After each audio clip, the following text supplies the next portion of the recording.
beef shank dito at ilutuin ko to. 147 ang aking bili na to. 147 sa SM. So, ayan, magluluto po tayo. Samahan nyo pa ako sa aking pagluluto. So, ayan, ilagay ko po dito.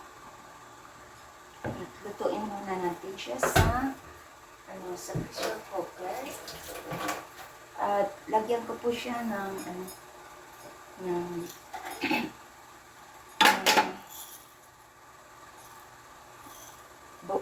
buo na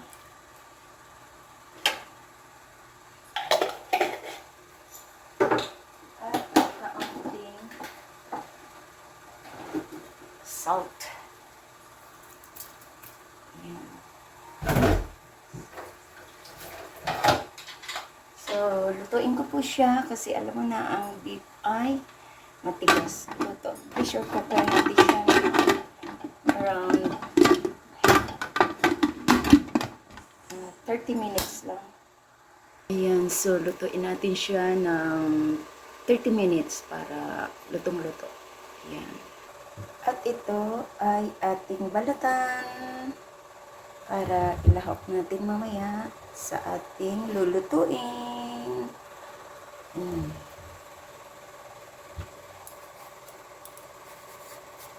Pinili ko na yung malaki. Isa lang siya kasi para lang yun sa aking lolo. Para sa aming hapunan. Karne lang kasi kakainin niya. Di naman siya kakain ng kanin. So, actually, ang gagawin ko dyan ay caldereta. Beef siyang caldereta. Kasi, mahal sa US ang karne. Ang mga ganun. Mahal. Beef. Eh, dito mura. I-spoiled ko siya dito sa mga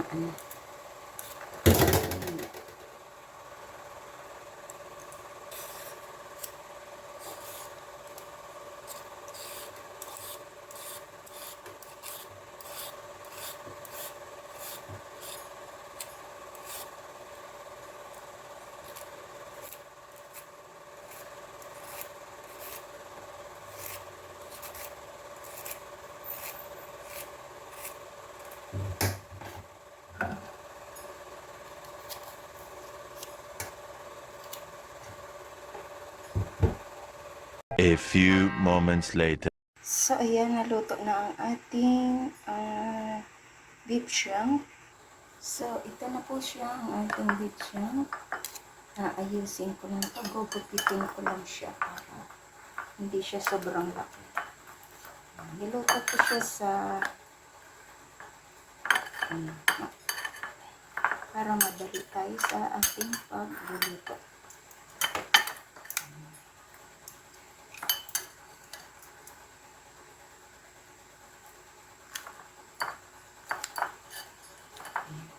Okay na siya, 3 hiwa. So, lulutuin ko po siya ngayon. At simula po tayo. Ayan, maglalagay tayo ng butter. So, ayan, ilagay ko na yung ating bawang. Tsaka ang ating sibuyas.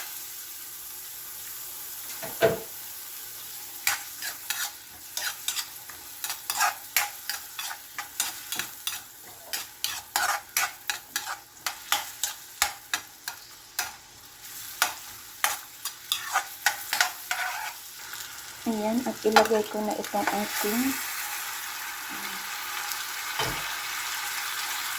beef shank.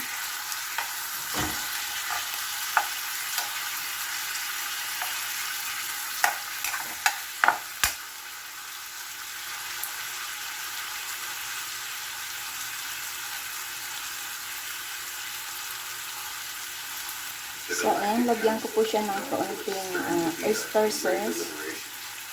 At lagyan ko siyang kaunting ketchup.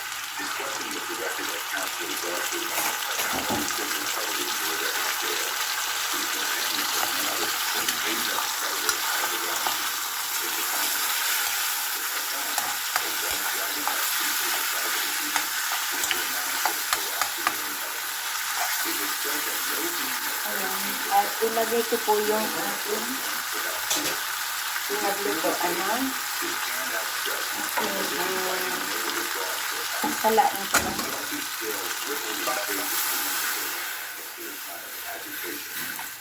Human, you jest, he hissed, his voice echoing through the chamber. The Cathars are not pets. They are the pinnacle of evolution, hunters without equal. To suggest such a thing is an So, affront to their yan. nature. Lutuin ko lang po dito. Well, I've always ang had a way with ating animals. Besides, how can we claim to understand? So, ayan. Ilagay ko yung ating carrots. It's about the potential for humans and other species to find At common ang ground. ating If we can build trust and patatas. respect, we can work together to achieve great things. A tall insectoid being with iridescent wings, Counselor Karaz, clicked his mandibles thoughtfully. Human David, your So, proposal lutuin lang intrigues po us, natin. but actions speak louder than At words. We propose a series of trials to assess this bond and its implications. Will you and your Catharn companion be willing to participate? takpan ko po. David Takpan glanced at para Zephyr, who gazed back with a knowing maluto. look. We're ready. The bonding So, ayan. initiative Ilagay began ko na immediately. yung ating David green and Zephyr were at the peas. forefront, traveling to various planets to share their experience and recruit Gusto ko na siya. participants. The response was overwhelmingly positive, with representatives from countless species eager to be a part of this groundbreaking program. One of their first stops was the At planet lagyan ko na Mars, rin siya home to ng a race of sentient, patis. tree-like beings known as the Idris. The Idris had long been isolated, their mistrust of other Ang species lakas deeply ng rooted ng in their aking culture. David knew this would be a background ko, challenging, crucial mission. Pasensya na. As they arrived on Tharos, they were Okay. greeted by the Idris leader, Elder Thalorn. His bark-like skin and slow At delivery lagyan ko movements siya gave him ng an air of wisdom and age. magic Welcome you, sarap. David and Zephyr. We have heard of your bond and are curious to learn more. David bowed respectfully. Thank you, Elder Thalorn. We believe that by forming bonds with other species, we can create a more connected and understanding galaxy. Ayan. We hope to share this experience with your people. Elder Thalorn nodded slowly. We are cautious but Lagyan ko willing to rin listen. siya ng Show us this bond you black speak of. pepper. David and Zephyr demonstrated their connection through a series of cooperative Black tasks, pepper. showcasing their ability to communicate and work together seamlessly. The Idris watched intently, their skepticism slowly giving So, way to curiosity. ilagay ko and na admiration. siguro ngayon ang One ating young Idris named Arendor stepped liver forward. spread na I wish to yun. participate in this initiative. If the bond between human David and Zephyr is possible, perhaps there is hope for us to connect with others as well. David smiled warmly. Arendor, we would be honored to have you join us. Together we can pave the way for a more unified galaxy. Paglalagay. With each new planet they visited, the intergalactic bonding initiative grew stronger. Participants from diverse species formed bonds with creatures unique to their worlds, fostering a spirit of I-obos cooperation ko na and to mutual kasi respect. The galaxy began wala to naman siya transform, na one bond at paggagamitan. a time. Di naman ako Years nagpapalaman passed, nito and sa the impact of tinapay the kasi initiative was profound. hindi naman ako na Conflicts mahilig diminished, sa and alliances strengthened. tinapay. The Galactic Council, once a Yan, place of kasi discord and division, became a nangasisip beacon na of unity and collaboration. bihira David and lang Zephyr yan. continued to lead the initiative. Pag-trip ko Their lang. bond an enduring symbol of what could be achieved through trust and understanding. Kasi parang nag-oatmeal na ako ngayon. Oatmeal na ang aking almusal sa One day, as they stood on the steps of the Galactic Council's So, yun. headquarters, David looked out at the Ihalo ko bustling natin activity ito. around them. Representatives from countless species mingled, sharing stories and experiences. The galaxy was a different place, a better place because of the bond between a human and a Cathar. David turned to Zephyr, who looked back with eyes full of wisdom and affection. We did it, Zephyr. We really did it. Zephyr rumbled softly in agreement, and they stood together, watching as the galaxy they had helped unite continued to grow and thrive. check natin ang lasa. Yummy. Yummy, yummy. Ating big siya.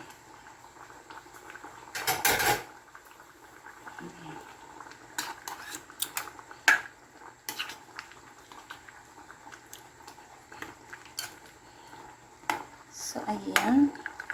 Ang kanyang okay na siya. So, ang kanyang... So, takpan ko lang siya muna.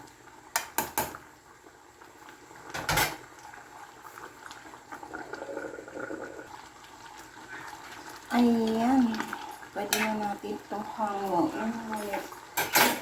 Meron pa ako ilalagay ang ating bell pepper.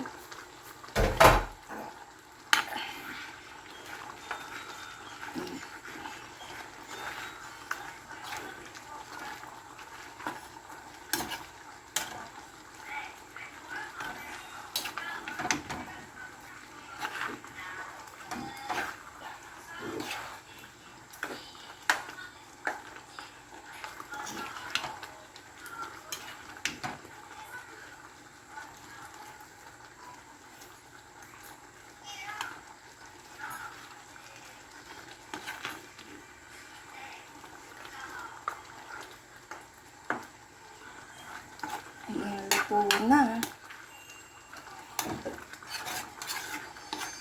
Ang ating na lang, ang bell pepper na lang antayin natin. Kaunting pa. At hanguin na natin. Yummy, yummy. Ang charap ng ating beef shank na calderita. Ayan. Hanguin ko na po at abangan mamaya sa ating lalagay sa ating serving bowl. Ayan na po ang ating calderita, beef shank calderita. Ayan, ang sarap niya. Sobrang lapot. Ayan, thank you so much sa inyong lahat yan. This is Laurie's Kitchen. Thank you and salamat po sa pagsama niyo sa aking night for tonight, sa aking kusina, sa ating nilutong beef shank calderita. Thank you and kain na po tayo. Bye-bye. This is Laurie's Kitchen. Bye. Thank you.